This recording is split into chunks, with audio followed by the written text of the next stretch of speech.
چې کومه دماکه وشو هغې ته خبرې حکومت څه اعلان وکړو 30,000 روپۍ مړی ورکوي او 10,000 روپۍ زخمی ورکوي.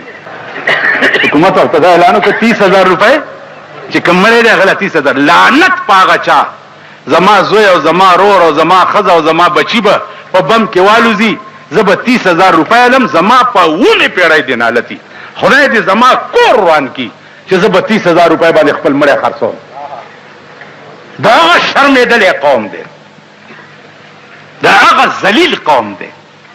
حکومت 30,000 روپۍ ورکړي چې خیر ده که بم کې والي، خیر دی شهید شو، شهید نه لم خپلې نه څه وباسم، شهید شو. هلته څه خدای والی یوږئ، هلته په بم کې والوځي. دا لټوی یې در لاندې مونږ غرق نه کړي. پوه شوې؟ اوس څه پته لګي او दिल्ली का राज मोया कोई रोने वाला नहीं. मुंह खुद दिल्ली राजगान यू पर मुंह खुद जड़ा वाला निश्ता